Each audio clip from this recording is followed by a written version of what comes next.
Brought to you by Techno Camon 30 series.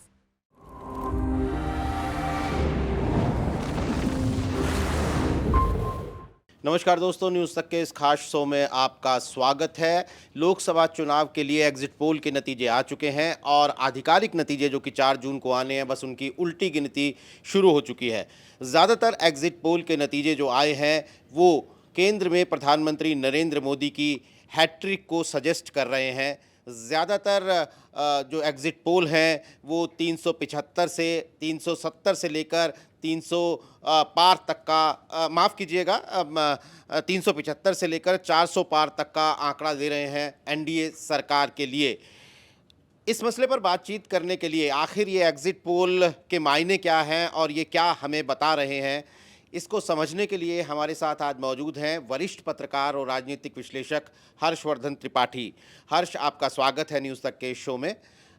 सबसे पहले तो हर्ष, आपको इस बात का क्रेडिट दिया जाना चाहिए कि आपने एग्ज़िट पोल से पहले अपना एक जिसे आप एग्जैक्ट पोल कहते हैं, आपने वो किया और आपका आंकड़ा था कि 375 से 400 के बीच एनडीए को सीटें मिलने जा रही हैं और लगभग उसी के आसपास तमाम एग्ज़िट पोल सर्वे जो हैं वही आंकड़ा दे रहे थे, बल्कि हम कहें पोल्स ऑफ पोल जो था वो तो बिल्कुल उसी के आसपास था।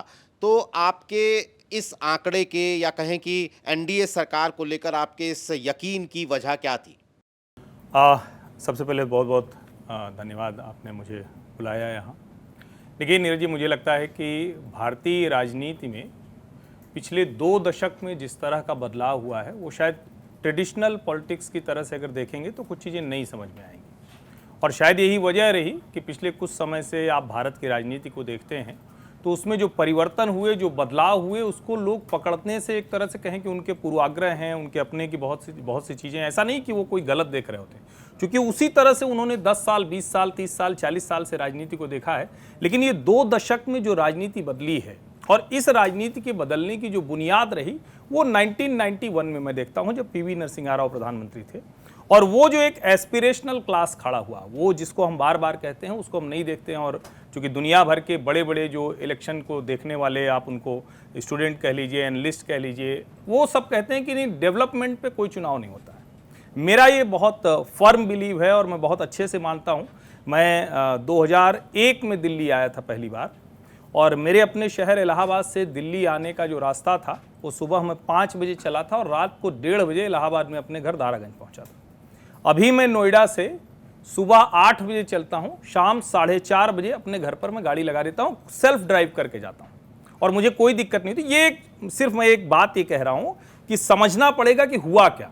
और नरसिम्हा राव की उस बुनियाद को अटल बिहारी वाजपेयी ने बड़े सलीके से आगे बढ़ाया, डेवलपमेंट पॉलिटिक्स की। लेकिन डेवलपमेंट पॉलिटिक्स के साथ आप पब्लिक के लिए प्रोपागेंडा, इवेंट, अपनी बात मजबूती से कहना, ये शायद अटल बिहारी वाजपेयी की सरकार को आया नहीं, या कहें कि उन्होंने जो इंडिया शाइनिंग कैंपेन की थोड़ा जल्दी वाली कर दी, वो पब्लिक उस वक्त उसके लिए रेडी नहीं थी और वो बता नहीं पाए कि हम क्या करने जा रहे हैं।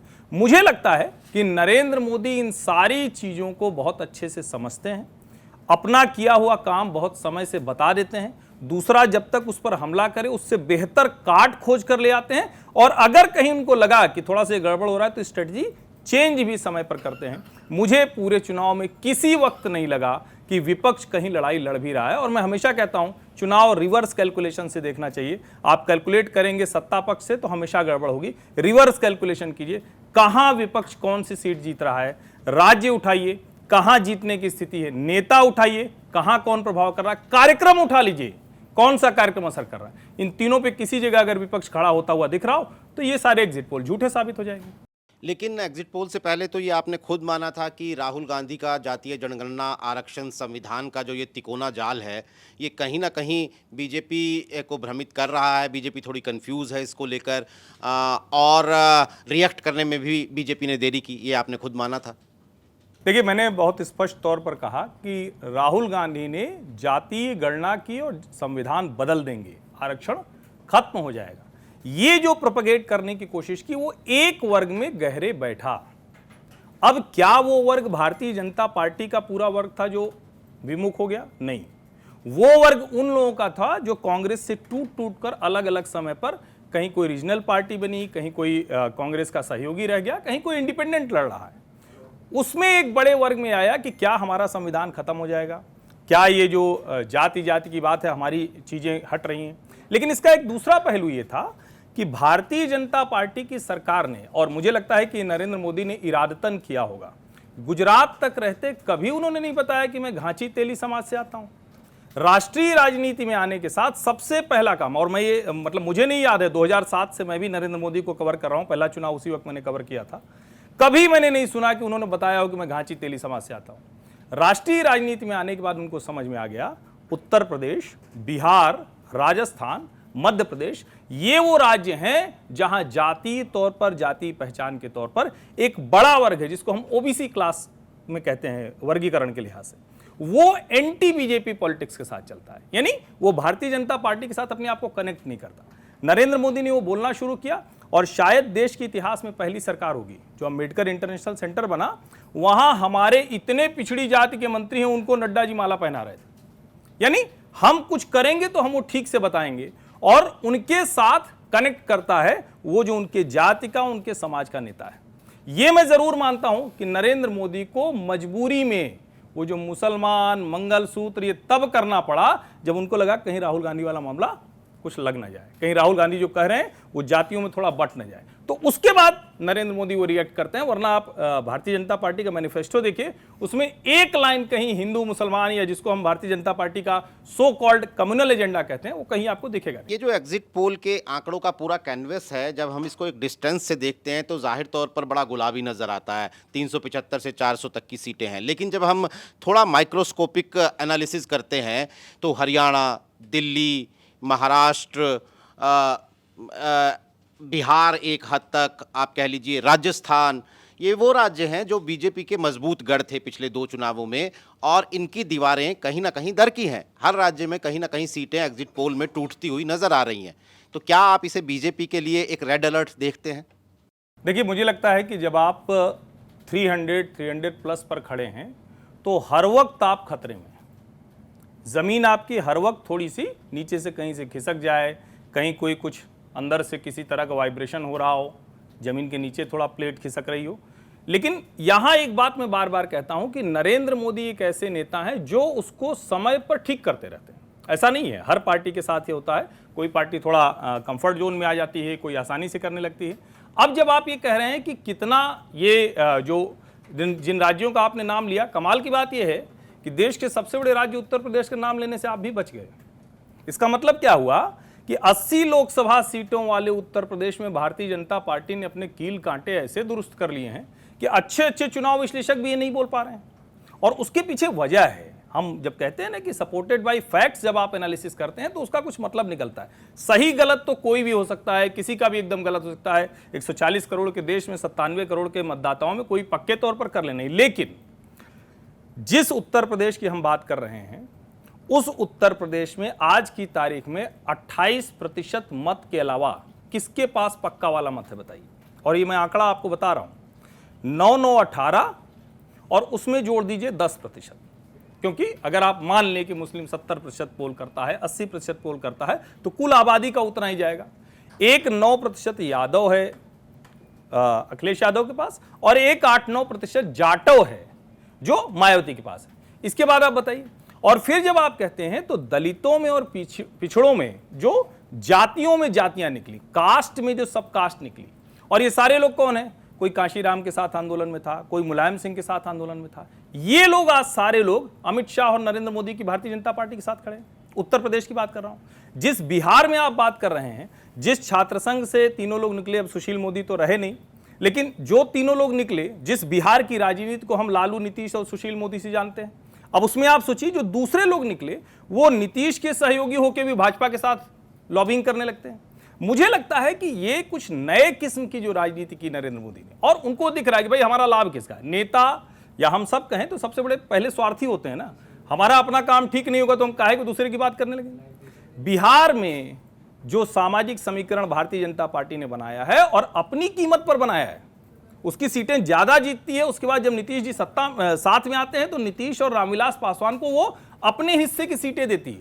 यानी जब आपको लगे कि कहीं आपको राजनीतिक तौर पर लाभ हो सकता है तो आप अपना सैक्रिफाइस त्याग कर सकते हैं और जब जरूरत हो उसको छीन सकते हैं। ये भारतीय राजनीति में बहुत कम पार्टियों के पास, बहुत कम नेताओं के पास वो ताकत रही। ये पॉलिटिकल कैपिटल नरेंद्र मोदी ने गेन किए।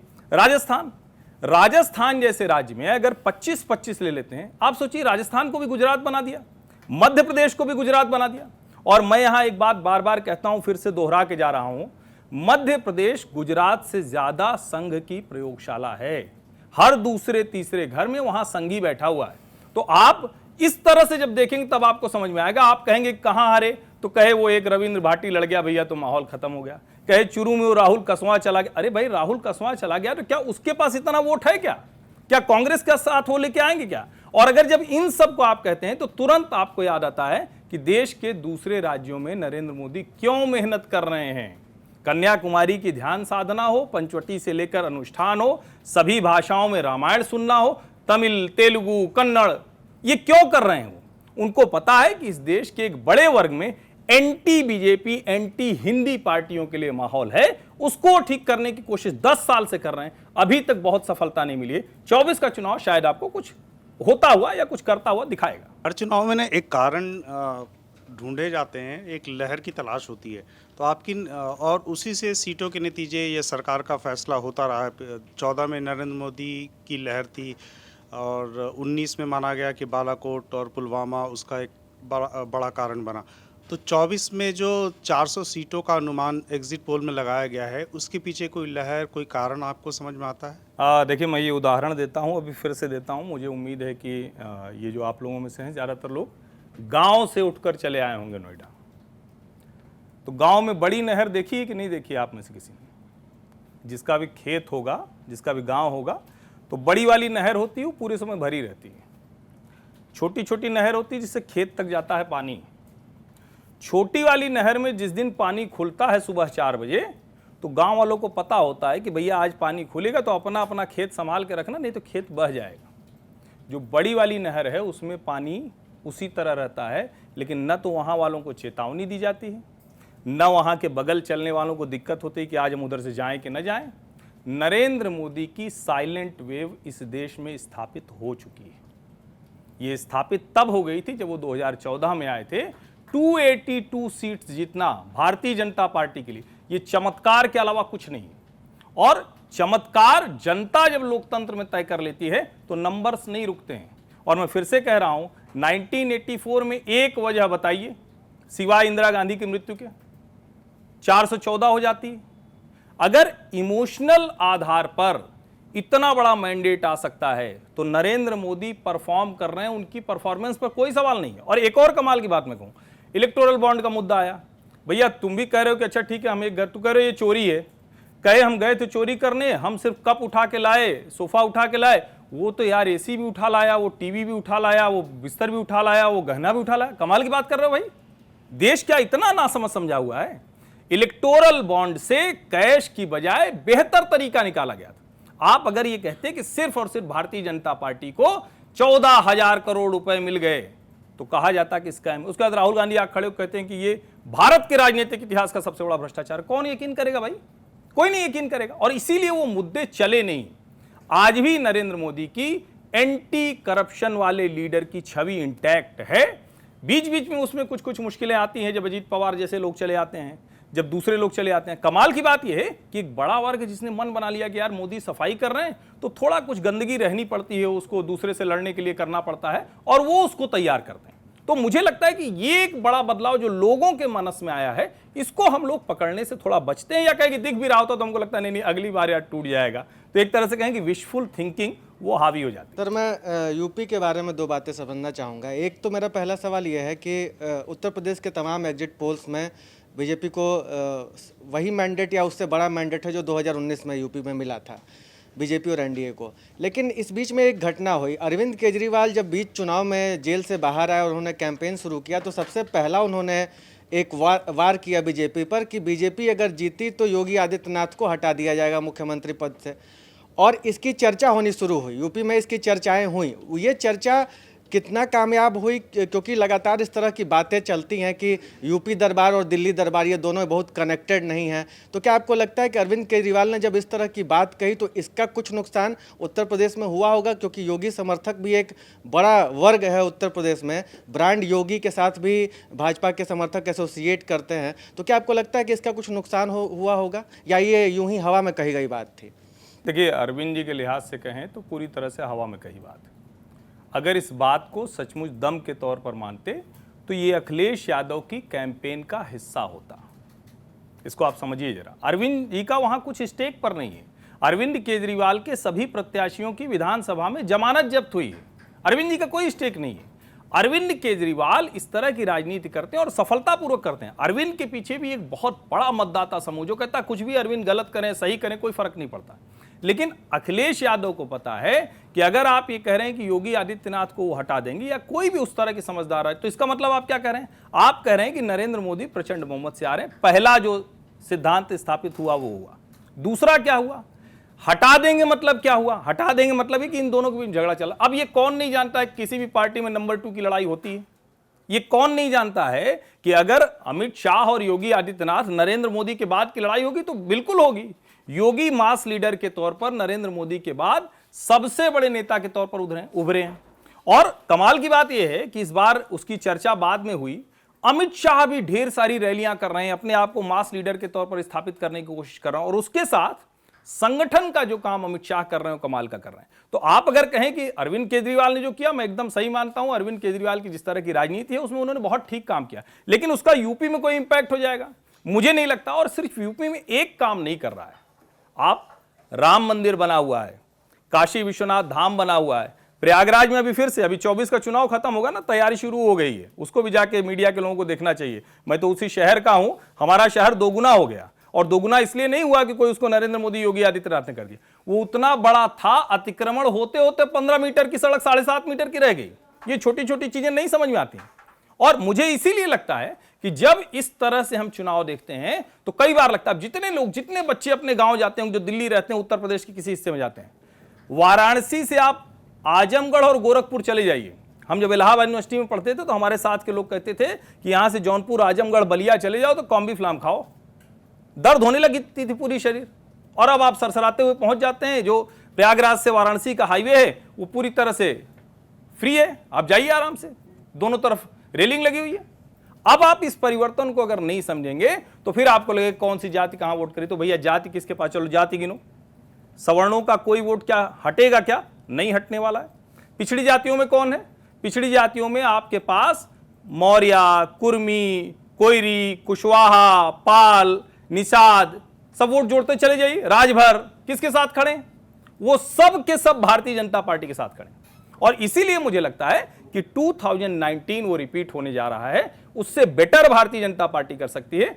इनकी अपनी मुश्किल 15 से 17 सीटों पर इतने घटिया प्रत्याशी भारतीय जनता पार्टी ने दिए, चयन बहुत खराब है। मैं बार बार ये कहता हूं कि ये कांधे पर खींचकर कितनी बार ले जाएंगे। ये इतने घटिया प्रत्याशी नहीं दिए होते तो मुझे भारतीय जनता पार्टी उत्तर प्रदेश में 75 से 80 दिख रही, 15 से 17 सीटों पर बेहद खराब चयन है। अब होगा वही राम लहर, मोदी जी, डेवलपमेंट का काम, वो सब चल जाएगा।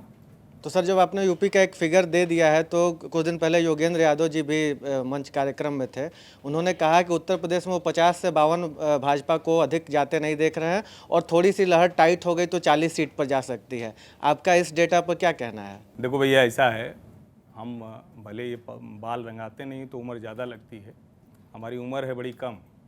और जब हम पत्रकारिता में आए 98 में मैं जर्नलिज्म में आया, तो योगेंद्र भाई को तो हम तब से देख रहे हैं, बता रहे हैं, और चुनावा उनका कौन सा सही निकलता है ये बताओ ना। हम तो कह रहे हैं कि तक वाले इसका एक करें कि योगेंद्र यादव ने इस चुनाव में ये कहा था, इस चुनाव में ये कहा था, इस चुनाव में इतनी सीट दी, एक भी सही निकले तो बताओ।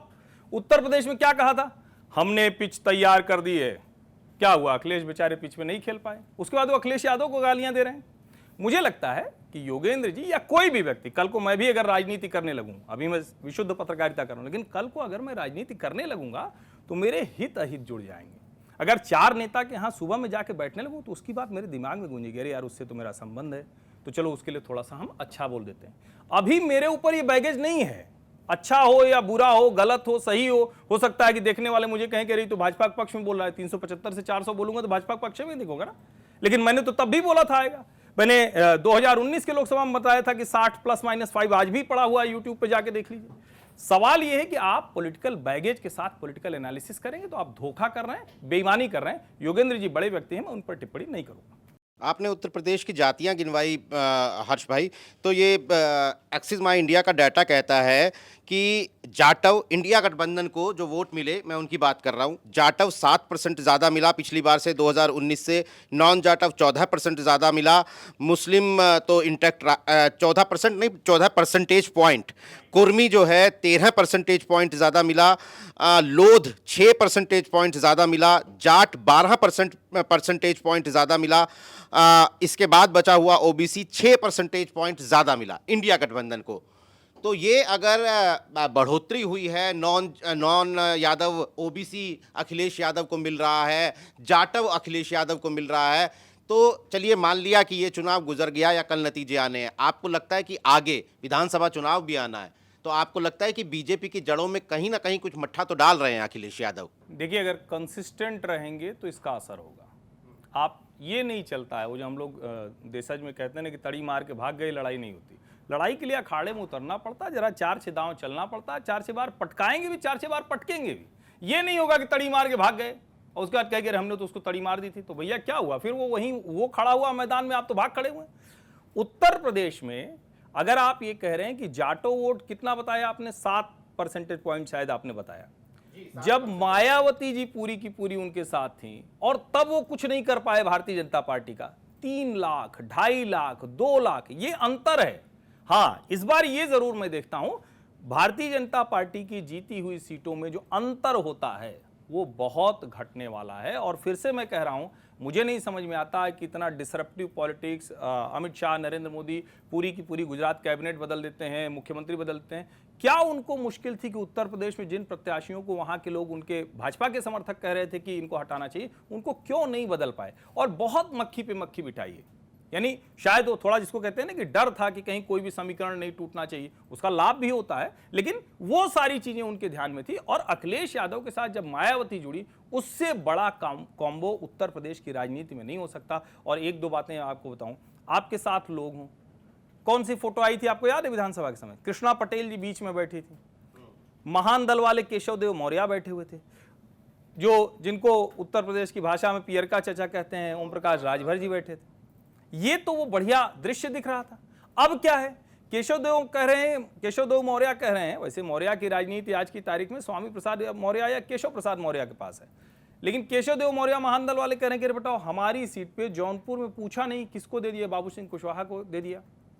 अब ये चीजें, पल्लवी पटेल राज्यसभा चुनाव के समय कहती कि ये तो कहीं है ही नहीं, किसकी बात कर रहे हैं अखिलेश यादव? उनके अपने लोग आरोप लगा के निकल गए। स्वामी प्रसाद मौर्य रामचरितमानस, रामायण सब पर गाली देके एक बड़े वर्ग को समाजवादी पार्टी से विमुख कर दिए, उसके बाद वो भी विमुख हो लिए। तो आपके पास लोग बचे हैं क्या? आप जिस अम्ब्रेला लीडरशिप की बात मुलायम सिंह यादव करते थे, जिनके अगल बगल एक से एक नेता हुआ करते थे, कोई जाति नहीं थी, वो भले यादवों के नेता थे, वो भले पिछड़ों के नेता थे, लेकिन कोई ऐसा क्षेत्र नहीं था जहां अलग अलग नेता ना हो। अब अखिलेश यादव के साथ वो स्थिति नहीं दिखती। इसीलिए मुझे लगता है कि अगर कंसिस्टेंट रहेंगे, उनको लगेगा कि राजनीति 5 साल 10 साल में कुछ देती है, ऐसा नहीं है कि चुनाव के 6 महीना पहले तैयार हुए। और आप सोचिए ना, अभी तो मध्य प्रदेश राजस्थान विधानसभा चुनाव के समय क्या कह रहे थे, वो अखिलेश वो उनको कह रहे थे, कह रहे क्या है चालू चिरकुट पार्टी। ऐसे भरोसा नहीं बनता है। आप सोचिए, नरेंद्र मोदी, अमित शाह को नीतीश कुमार की पार्टी ने क्या क्या नहीं कहा, लेकिन आपको कोई इस तरह का अपमानजनक व्यवहार नहीं पता होगा। जो छुटभैये नेता कहते भी थे, उनको मीटिंग में अमित शाह डांट देते थे कि अब दोबारा ये काम करना नहीं। और ऐसे ढेर सारे उदाहरण हैं बिहार की बैठकों। तो मुझे लगता है राजनीति थोड़ा समय लेती है और उसके लिहाज से रिश्ते पकाए जाते हैं। जब वो पक जाते हैं तब नीचे वालों को भरोसा होता है, वरना होगा वही कि दोनों नेता बैठे हैं, बाहर उनके समर्थक खड़े हैं, कहें अरे ठीक है भैया के साथ चले आए हैं, तो बड़ा चोर आदमी है। तो ये वाला नहीं चलता है, मतलब ये समझिए जरा इसको। और ये उत्तर प्रदेश में अखिलेश यादव वाले गठजोड़ में यही हो रहा है। आपने बिहार का जिक्र किया, इस चुनाव में अगर बात करें बिहार की, तो वहाँ कास्ट फैक्टर भी था, कास्ट सेंसस वहाँ पे हुआ। इसके अलावा देश में बेरोजगारी का मुद्दा भी सबसे ज़्यादा वहाँ उसकी चर्चा भी हुई। इंडिया गठबंधन की नींव भी उसी राज्य में रखी गई। तेजस्वी यादव लगातार रैलियां भी करते ध्वस्त हो गई। रैलियां कर रहे थे।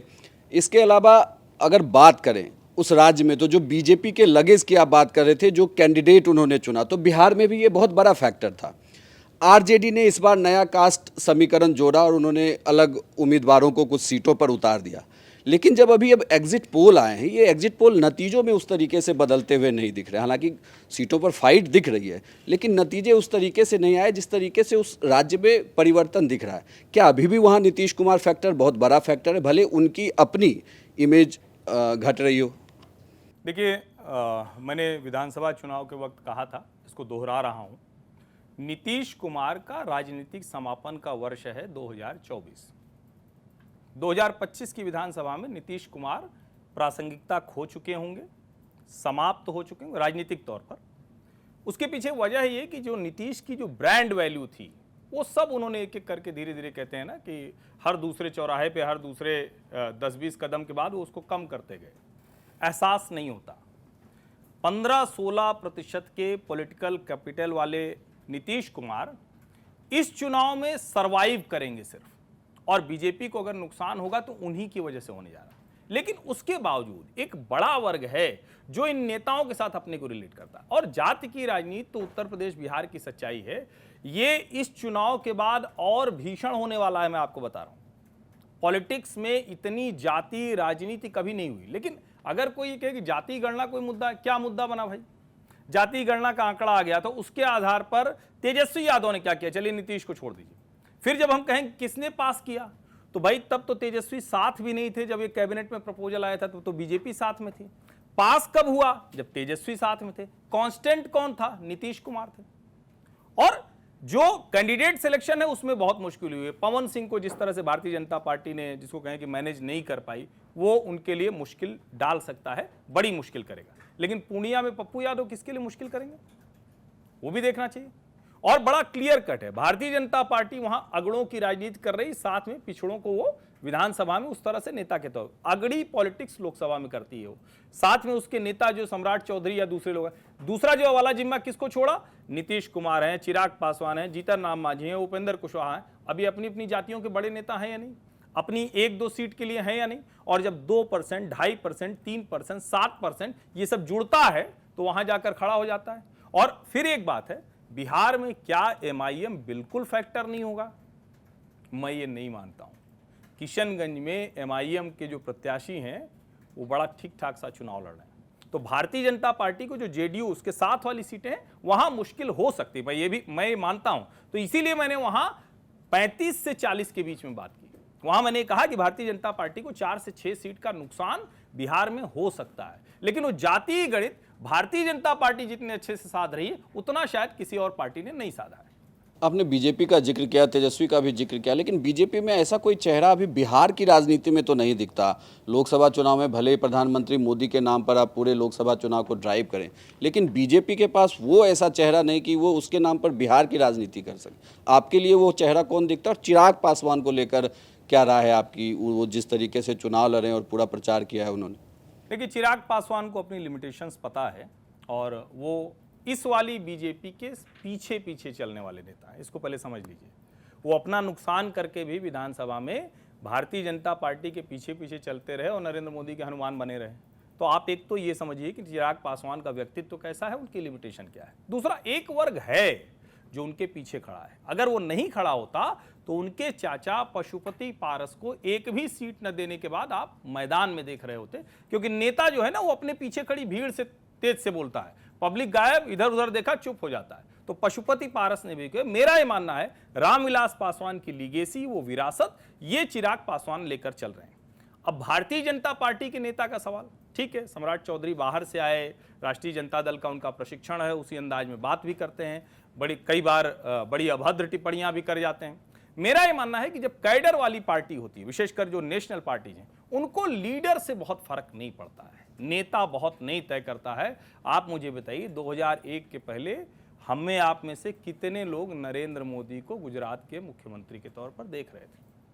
भाई उन्होंने तो ना विधानसभा लड़ा, ना पंचायत लड़ा, ना ग्राम प्रधानी लड़ा, कुछ नहीं लड़ा, सीधे मुख्यमंत्री बने, विधायक बन गए।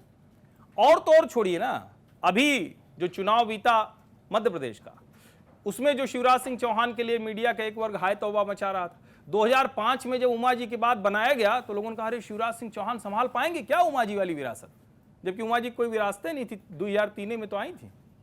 तो मुझे लगता है राजनीति को देखने में अगर आप कहेंगे कि नेता कहीं से खड़ा हो जाए, ढेर सारे लोग चल रहे होते हैं, पार्टी मजबूत है, संगठन मजबूत है तो उसके हिसाब से चलता है। कांग्रेस की वो राजनीति रही कि वो नेता के ही इर्द गिर्द चलती रही। किसी भी राज्य में क्षत्रप तैयार होते थे, उन्हीं क्षत्रपों ने टूट टूट कर रीजनल पार्टीज बनाई, वही क्षत्रप कांग्रेस पार्टी के लिए सबसे बड़ी मुसीबत भी बने। तो मुझे लगता है ये कोई बहुत बड़ी चुनौती नहीं है कि भारतीय जनता पार्टी का कौन नेता होगा। कल को मैंडेट आएगा 25 में तो उन्हीं में से कोई नेता बन जाएगा जो नरेंद्र मोदी अमित शाह के दिमाग में होगा। राजस्थान की बात करेंगे सर, तो वहाँ पर अभी एग्जिट पोल बता रहे हैं कि 5 से 7 सीटें कांग्रेस को मिल रही हैं, और कांग्रेस ने भी अपना एग्जिट पोल जारी किया कि हम जो है 12 से 13 सीटों पर इस बार जीत रहे हैं, और बीजेपी से 1 सीट कम होंगे, बस यही फासला हो सकता है, इससे ज़्यादा फासला नहीं होगा। और विधानसभा चुनाव की बात करें तो वहाँ पे मोदी के चेहरे पर चुनाव लड़ा गया, अनाउंस नहीं था लेकिन कमल के फूल पे उन्होंने बोल दिया, अनाउंस कर दिया। हम लोग मान रहे थे कि मोदी के चेहरे पर ही चुनाव लड़ा गया क्योंकि उन्होंने चेहरा घोषित नहीं किया था। बावजूद कांग्रेस हारी लेकिन 70 सीटें लेकर, 70 के करीब सीटें लेकर आई। तो क्या नहीं लगता कि जहाँ क्लीन स्वीप पिछले 2 बार से हो रहा था वहाँ इस बार मोदी लहर कमज़ोर सा दिख रहा है? इस सवाल को बोलते वक्त आपके मन में भी बहुत संदेह है। जब जीत गए थे विधानसभा तब तो निपट गए 25 के 25 हो, अब विधानसभा चली गई तो कहाँ टिकेंगे? अरे भाई राजनीति ऐसे थोड़ी ना होती है कि आप यहाँ जीत गए यहाँ हार गए। 25 सीटें वो जीते। 2019 में उनको लगा कि मुश्किल होगी तो हनुमान बेनीवाल को अपने साथ किया, उनकी पार्टी 24+1 रहा। और भारतीय जनता पार्टी देखने से लगता है कि नरेंद्र मोदी अमित शाह तो सुबह से सब पे डंडा चलाते होंगे, बड़े तानाशाह किस्म के नेता हैं, लेकिन देखिए जब उनको अपनी ज़रूरत होती है तो ओम प्रकाश राजभर से भी समझौता कर लेते हैं, जो मोदी शाह को क्या क्या नहीं कहें, मतलब कैसे कैसे अपशब्द कहें उसको आप चलाएंगे तो दोबारा सुनने में बुरा लगेगा, कर लेते हैं। नीतीश कुमार को अपने साथ लेकर चले आते हैं। वो हनुमान बेनीवाल अब पूरी तरह से उलट गए हैं, तो वो क्या था, वो वहां की उनकी अपनी राजनीति थी। और जब वसुंधरा राजे को राइट ऑफ किया बीजेपी ने तो माना जा रहा था कि विधानसभा में अब तो कुछ नहीं हो सकता। जितने मतलब बड़े बड़े विश्लेषक थे, क्योंकि वो वसुंधरा के लिहाज से बीजेपी को देख रहे थे, बीजेपी के लिहाज से वसुंधरा को देखिए। क्या वसुंधरा राजे सिंधिया अपनी ताकत से भारतीय जनता पार्टी को भी सत्ता में ले आ पाए? जवाब है नहीं, कभी रिपीट नहीं करा पाए। उसके बावजूद चूंकि हर राज्य में कुछ बड़े नेता होते हैं, उनका इकोसिस्टम बन जाता है, उनके पत्रकार हो जाते हैं, उनके मित्र हो जाते हैं, उनके विधायक हो जाते हैं। भाई 4 बार 1-2 बार मुख्यमंत्री हो जाइए, देखिए 10 विधायक तो आपके दरवाजे बैठे रहेंगे सुबह सुबह चाय नाश्ता कराने के लिए। लेकिन असली ताकत है क्या?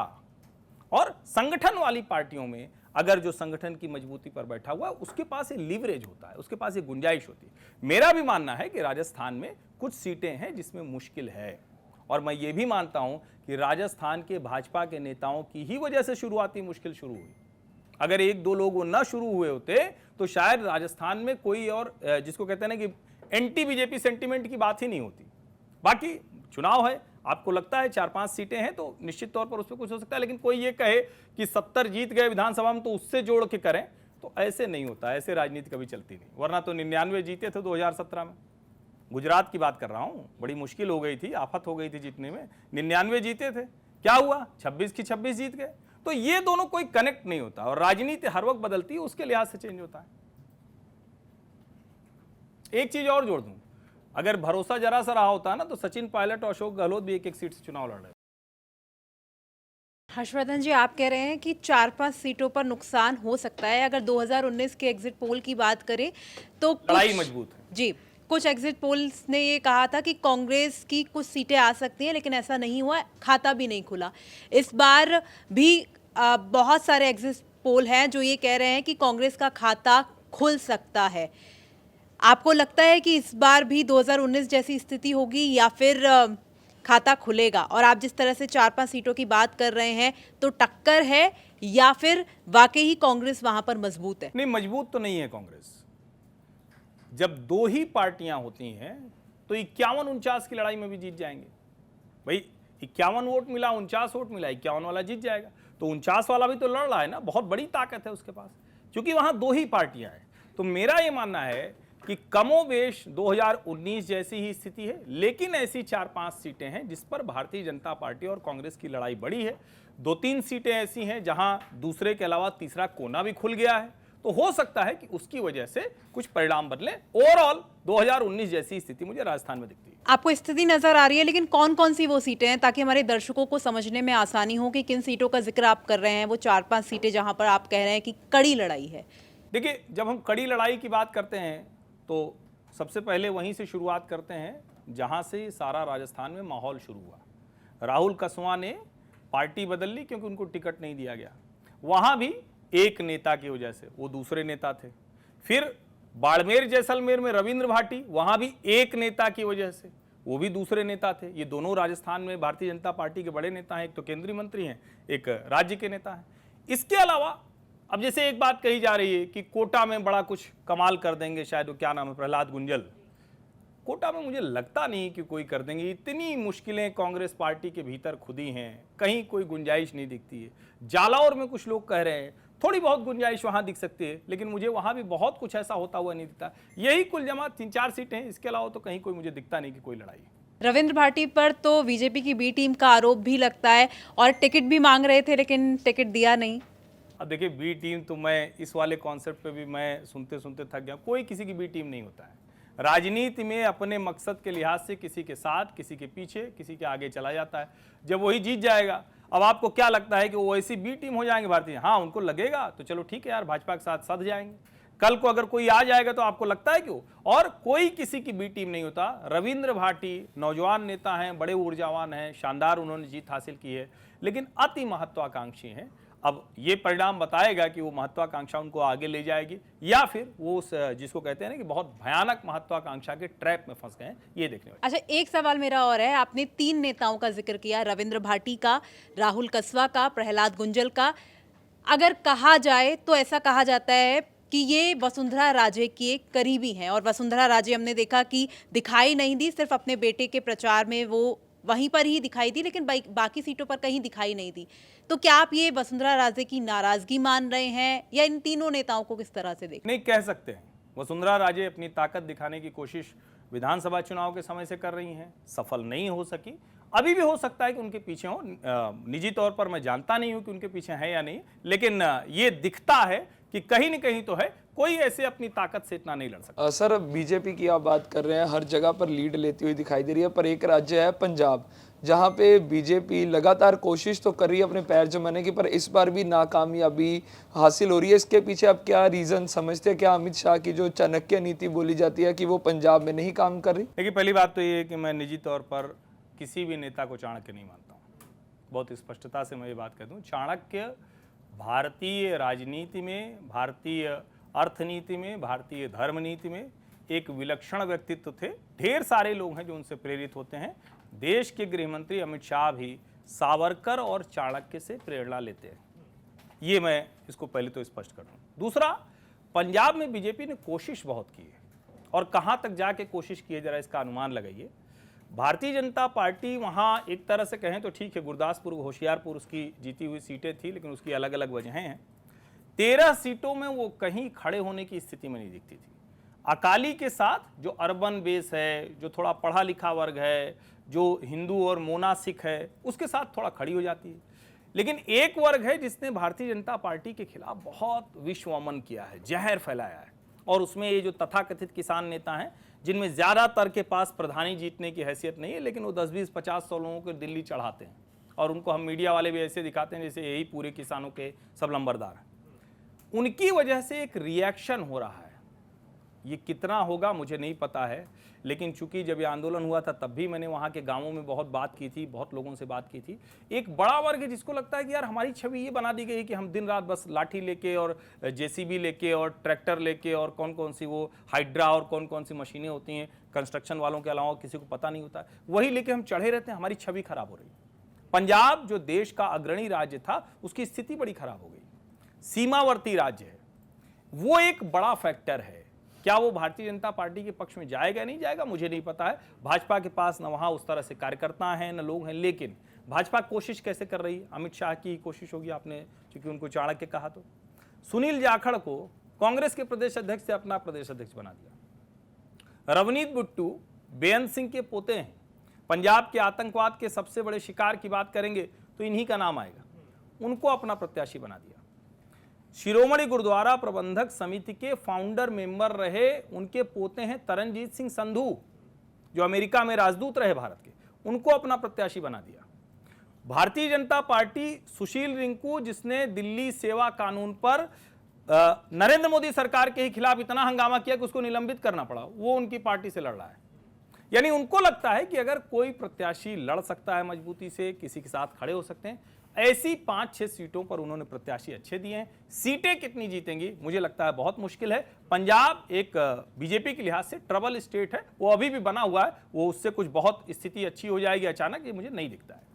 जी सर, ऐसे ही अगर आम आदमी पार्टी की बात करें, 2022 में आम आदमी पार्टी की बहुत तगड़ी वेव पंजाब में आई और 2.5 साल में ही अगर आप लोकसभा की बात करें तो वो बहुत सारी डाउन कह सकते हैं आ चुकी है। और इसमें इसलिए मैं ऐसे बोल रहा हूँ क्योंकि आम आदमी पार्टी ने अपने मौजूदा मंत्री और एमएलएस को ही लोकसभा में उतारा। और क्या आप इसका रीज़न समझते हैं कि 2.5 साल में जो कारगुजारी उनकी रही, क्या उस पर सवालिया निशान है आम आदमी पार्टी का डाउन आना? देखिए, मुझे लगता है कि भारतीय राजनीति में आम आदमी पार्टी बहुत उम्मीद वाली पार्टी थी और जब वो पार्टी बन रही थी तब तो मैं भी रिपोर्टर था, तो 13-14 दिन हमने भी रामलीला मैदान में उसको कवर किया था, तो हमें भी लगता था यार कुछ तो कमाल हो जाएगा। लेकिन अरविंद जी ने बहुत निराश किया। भ्रष्टाचार के, उनकी पार्टी के नेताओं पर चरित्रहीनता के जैसे गंभीर आरोप लगे हैं, वो सचमुच मुश्किल में डालने वाले हैं। लेकिन मुझे नहीं लगता कि एकदम से आम आदमी पार्टी पंजाब से गायब हो जाएगी, ऐसा मुझे नहीं लगता है। उसका ग्राउंड ठीक ठाक वहाँ अभी भी उसने होल्ड करके रखा है।